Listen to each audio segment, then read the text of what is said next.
तस्मै श्रीगुरवे नमः। શ્રી સંસ્કાર સ્કૂલ વડવાણ ઓનલાઈન એજ્યુકેશનમાં સૌનું સ્વાગત છે. આજે આપણે ધોરણ 5ના અંગ્રેજી વિષયનો યુનિટ 6 આઈ સ્ટડીડ હેલ્પિંગ હેન્ડ્સ જોઈશું.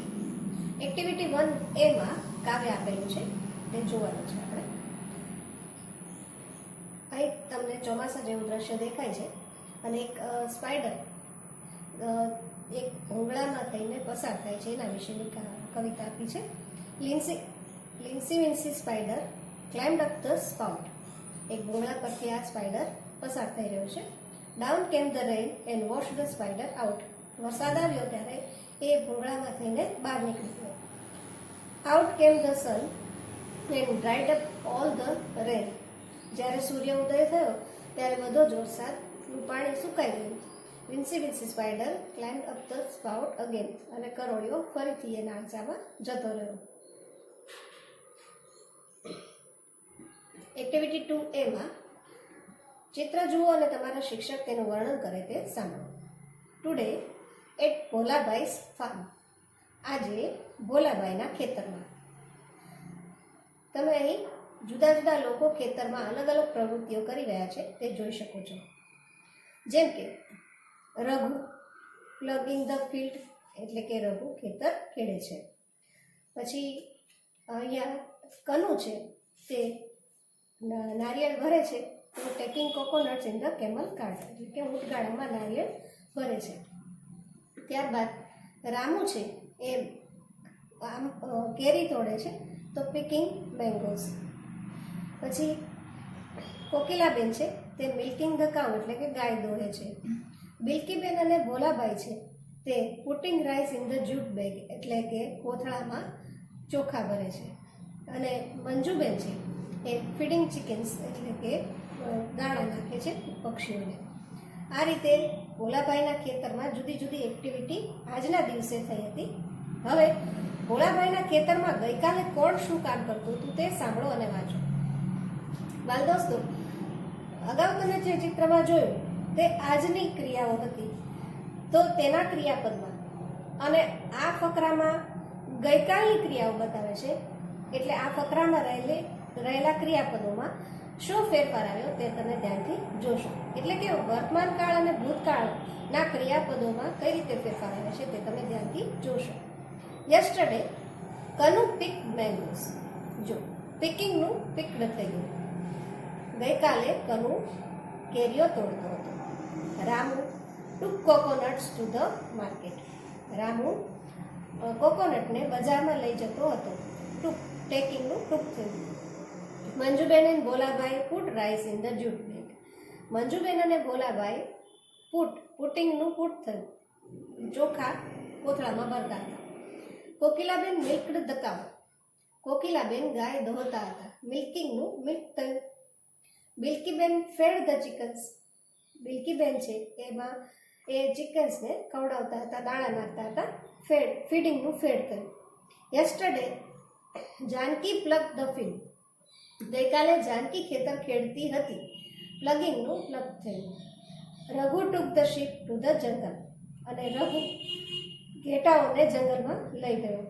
ટેકિંગનું ટુક થયું. હવે એક્ટિવિટી 2A અને એક્ટિવિટી 2B સરખાવો. ઉદાહરણ પ્રમાણે દરેક વ્યક્તિનું કાર્ય લખો. હવે અહીં નામ આપેલા છે ગઈકાલની ક્રિયા અને આજની ક્રિયા. રઘુ ગઈકાલે શું કરતો હતો? Took the sheep to the jungle, એટલે કે જંગલમાં ઘેટાઓને લઈ જતો હતો.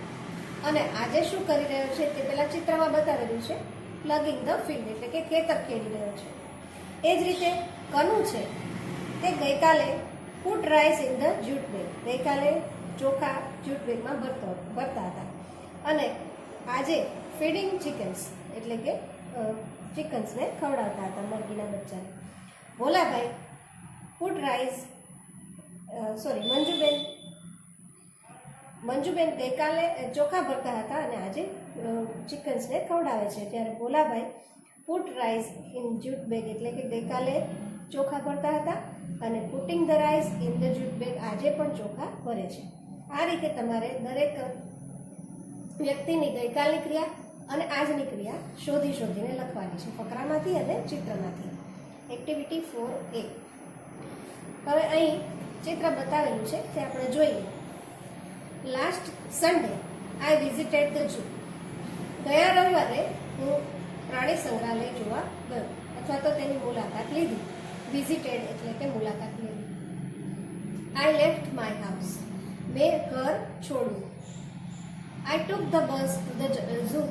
મેં જંગલમાં પ્રાણી સંગ્રહાલય જોવા માટે બસ લીધી એટલે કે બસમાં બેઠો. આઈ પેડ ફોર માય ટિકિટ. મેં ટિકિટ માટે પૈસા ચૂકવ્યા. પેડ એટલે ચૂકવવું. આઈ સો ધ એલિફન્ટ્સ.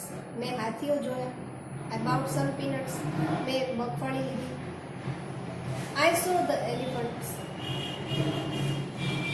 મેં હાથીઓને જોયા. આઈ એટ સમ પીનટ્સ. મેં થોડી સિંગ ખાધી. I went to the monkey house. હું મંકી હાઉસ એટલે કે વાંદરાના પાંજરા પાસે ગયો. આઈ સો ધ મંકીઝ. મેં એમને જોયા. આઈ લાફ એટ ગોરિલાસ. અને હું ગોરિલાની. I rode the zoo train એટલે કે મેં ઝૂ ટ્રેનમાં સવારી કરી. I look at the lions. મેં સિંહની સામે જોયું. I heard the lion roar. મેં તેની ગર્જના સાંભળી. રોર એટલે ગર્જના કરી. આઈ રેન અવે. હું દોડી ગયો. I got lost. હું ખોવાઈ ગયો. I ask for directions. મેં દિશામાં પૂછી. I walk to the gate. હું દરવાજા પાસે પહોંચ્યો.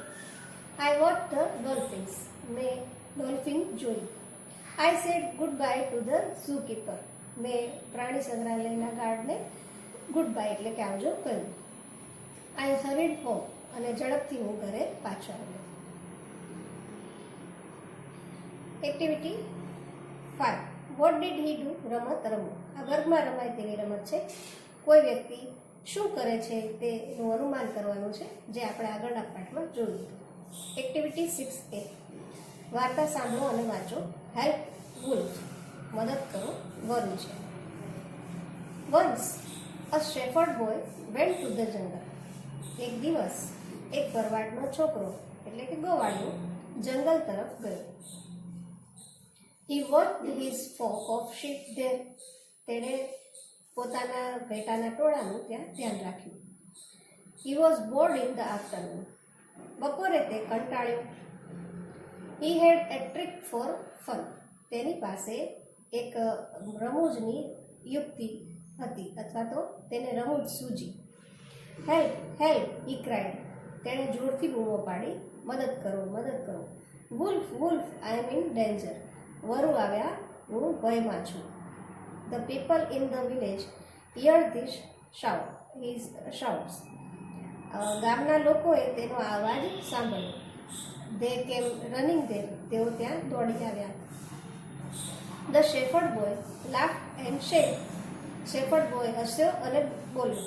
There are no wolves. I was just fun. અહીં કોઈ વરુ નથી, મને જરા મજાક સૂજી હતી. The villagers went back to their work. ગામ લોકો તેના કામ તરફ પાછા ફર્યા. But the shepherd boy cried, wolf, wolf 3 more times.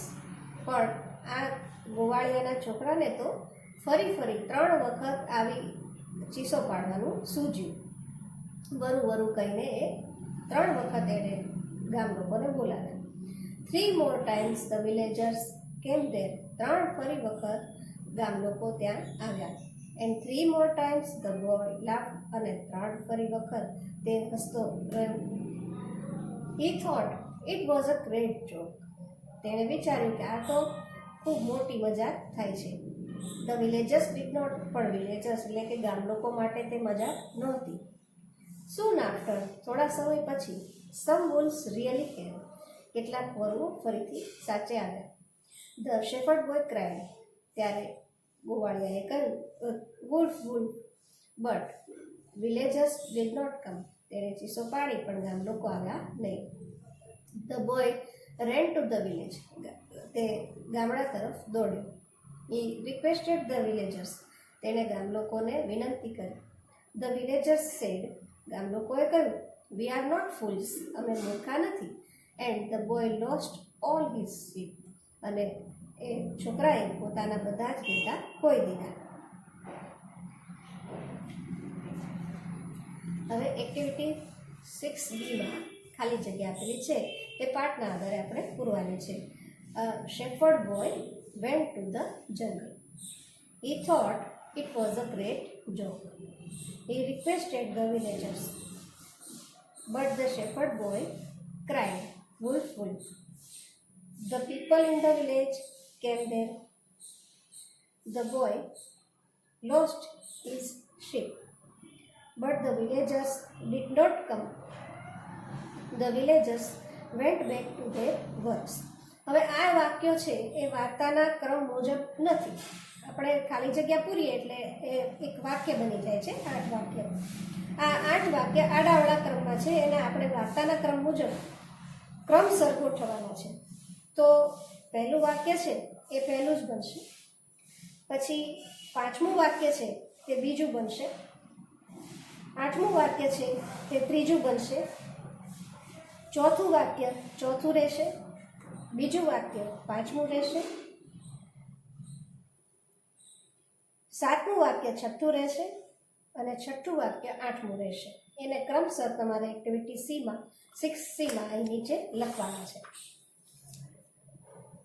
Activity 7માં તમારે ક્રિયાપદનું મૂળ રૂપ અને ભૂતકાળનું રૂપ આપેલું છે એને ધ્યાનથી જોવાનું છે. જેમ કે સે અને સેડ, પ્લેનું પ્લેડ, ડાન્સનું ડાન્સ. એવી રીતે તમારે આ બધા જ શબ્દોનો મહાવરો કરવાનો છે. અને એક્ટિવિટી 8માં શબ્દોને યોગ્ય ક્રમમાં ગોઠવીને વાક્ય ફરીથી લખવાનું છે. તો Sonal thank me.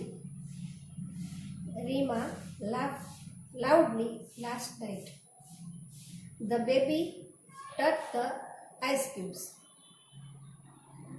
Prem went to the market in the morning. Vikram wrote a story yesterday. આ રીતે તમારા વાક્યો અહીં લખાશે.